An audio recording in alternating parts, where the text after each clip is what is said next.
forces. They're being hugely defeated and severely punished. Now let's start with this particular guy. His name is Amit Levy. He is a commander for the IDF forces from Kibbutz Shormia, and this guy is in the 6551 Patrol Battalion from the 551st Brigade. Again, this guy got killed, and this is a commander, and therefore it is a big deal because they are not only losing just regular soldiers, foot soldiers, but also they're losing majors. And I actually have mentioned about these casualties in my other videos, how Israel is not only losing their ordinary or regular soldiers, but also high-ranking officials. Now, I want to actually share with you some more pictures here so that you can have a better idea as to what is happening. Now, in addition to this guy, let's actually talk a little bit more about him. This guy is also a reservist. He's a captain too, Commander Captain Amit Levy. He was killed in fighting in the central Gaza Strip. So he got killed in central Gaza. He was the only person who got killed. But you have another three more soldiers. These are the three, I should call them terrorists, who got killed too. These guys, these soldiers or terrorists, are from Kafir Brigade. But Amit Levy is from a different brigade. He's from the Kibbutz Shormia Brigade. So these two are separate incidents. So the casualties will be altogether, you can count easily 4 of them from 2 different brigades. Now, when we talk about that particular brigade, Kafir, I just want to actually make mention of a few things about the Kafir Brigade. So these guys, all of these, 3, not the other one. So these are 3 from Kafir Brigade. So Kafir Brigade is very, very notorious. Just to give you some idea, they are actually creating a lot of atrocities or committing atrocities in the Beit Lahia area, and they set people on fire. So these 3 monsters that you're seeing, they're responsible for burning people alive. This is the same brigade, Kafir Brigade, that bombs Gaza school, and they hit Hamas command center in former Gaza school. That's what they call that. These schools were used by Hamas, but obviously that is not true. They have done a lot of atrocities in Beit Lahia area, and they're very, very active. 4 days ago, they have announced that they were completing their operational activities in Beit Lahia after setting people on fire, killing dozens of innocent children and women. So again, these are the monsters. These are the faces you are seeing right now. And I mean, this is why we need to understand what these people are made of, where they're from. Now, this all of these 3, they were killed from Kafir Brigade because of an explosion. So these 3 were not killed by snipers or by drone attack or by one-on-one battle with the Hamas or the resistance forces. Rather, they were killed because of there was a huge explosion. And normally, when we talk about explosion, these are devices that are set on fire by the resistance forces obtained from the Zionist forces itself. So they improvise on those devices, and they use those same devices that the Zionist forces used against the resistance forces to kill the ITF terrorists. So how cost effective that is, right? Super cost effective. And this is what happened with these 3 soldiers when they had this explosion that killed them. So Israeli army, this brigade, Kafir Brigade, again these 3, they have expanded their operation in Gaza's Jabalia. So in addition to Beit Lahia area where they're killing innocent children and women, they also had operation in Jabalia camp, northern Gaza, and this was reported by Haaretz newspaper from Israel. The point here is that these people, they were on a killing spree, right? They were killing women and children every single day, and they loved it. And now they are dead, and of course they will be held accountable. Now, one thing I do want to make mention of, though, this brigade, Kafir Brigade, is not the worst. You might think, well, these are really, really bad people. Yes, they are. They are monsters. But this is the brigade that is so bad, and it's called Netza Yehuda Battalion. Okay, Netza Yehuda Battalion. These are all ultra-Orthodox terrorists. They kill like Palestinian people like they're on a vacation, or they're going for hunting in the jungle. That's how they see the Palestinians, women and children, of course. They are so bad. They're so bad. Even the one who provides them with money and weapon, United States, they actually sanction them. Can you imagine? Even United States sanctioned this group, this battalion, because they're so ruthless. So ruthless. And when we see the Kafir brigade, these are just, even though they're atrocities, the crimes are severe and very evil, but nevertheless, they have many other brigades who are much worse than them. And I just showed you this Netza Yehuda Battalion. There are many other of them. Now, let's move on. So this guy, Amit Levi, he got killed. Now, this guy, he got killed because of fighting. Unlike the three others who got killed because of the explosion, this guy, Amit Levi, was killed because of a fighting he was engaged in as a commander for the Zionist forces. I also want to show you the preparation for these operations, how Hamas is preparing, or I should say, Al-Quds and the Al-Aqsa Martyr Brigade. So what you are seeing right now on here is a planning going on. So these attacks came on Thursday, and before the attack they were sitting and they were talking. So these three individuals, they are from two brigades.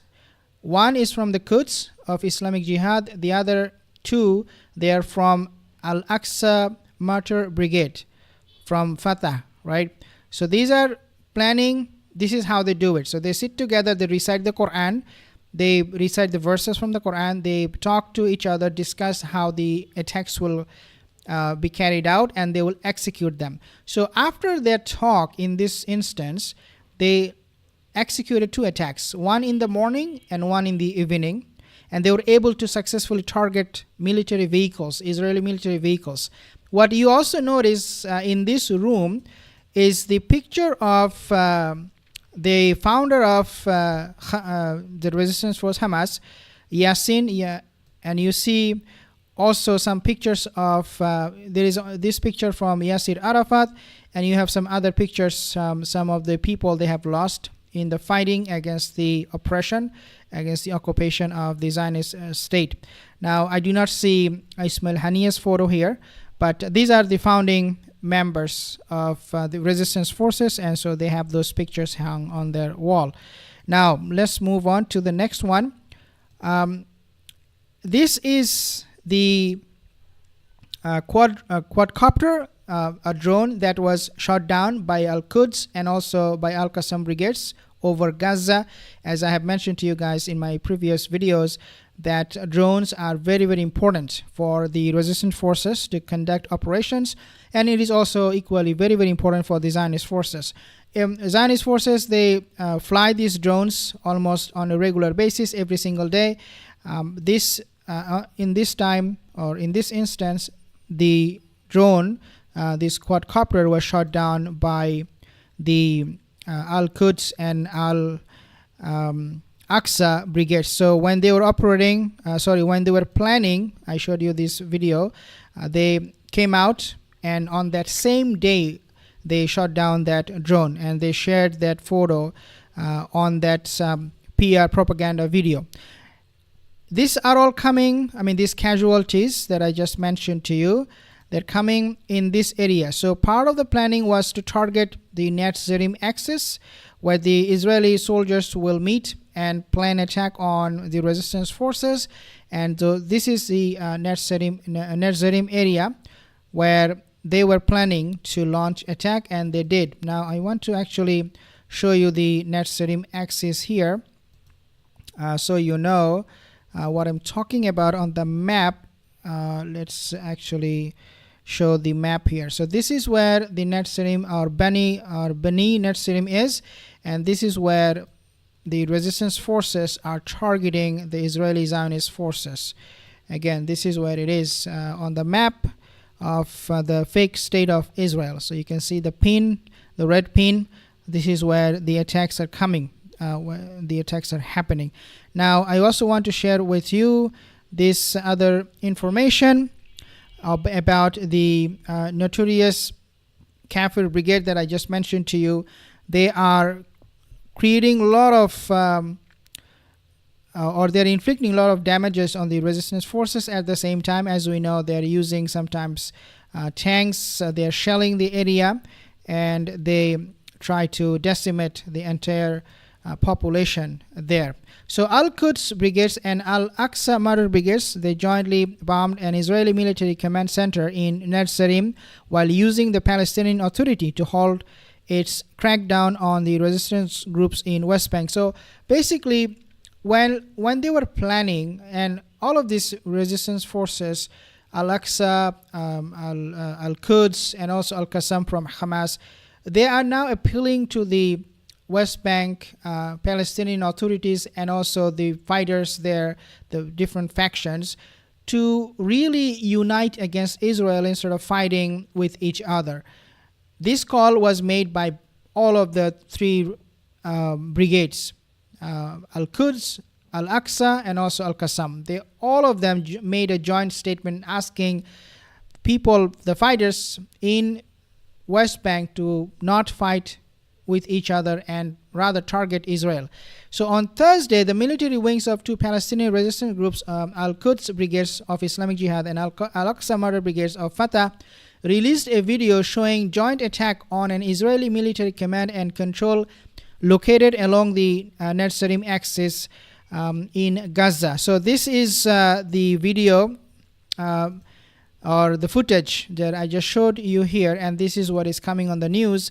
The released footage, which spans over several minutes, include images of both the operations, meticulous planning, and its execution. Fighters are seen preparing their operation inside a room adorned with portraits of prominent figures, including late President Arafat, Sheikh Ahmed Yassin, and the founder of Hamas. This is what is happening right now. So the death toll of the Zionist forces, they're increasing every single day. They're counting new casualties, and recently IDF, these terrorist forces, they have noticed that the attack on the forces, on Zionist forces, are increasing. In other words, Hamas is not laying down their weapon, nor they're being weakened by Israel. Instead, it is quite the opposite. They are now gaining momentum. They're getting reinforcements in terms of military personnel. They're getting weapons from Israeli forces, because a lot of the time, as I said, Israeli forces will just run away, leaving behind their weapons, their armors. Those same weapons will be picked up by the resistance forces and will be used against Zionist forces. Because of this kind of battle, ongoing battle, and getting more and more weapon from Zionist forces, the resistance forces are able to sustain this kind of attack on them on a regular basis, and they are now learning new tactic. And I actually mentioned one of them the other day, where the resistance forces are now using knives, only knives, and they're attacking the Zionist forces. Why? Because they're now figuring it out that these diaper armies, they are all about talks. They don't really have the gut. They don't really have the courage to fight on a one-on-one battle. So a knife for them is more than enough. Therefore, because of those technique that they're now adopting, unique way of attacking the Zionist forces, they're able to sustain the fight against the Zionist forces. On the other hand, you have Zionist forces who are not getting the weapons. In fact, they're losing a lot of their Markova tanks, and I mentioned to you yesterday how multiple Markova tanks in just one day were destroyed.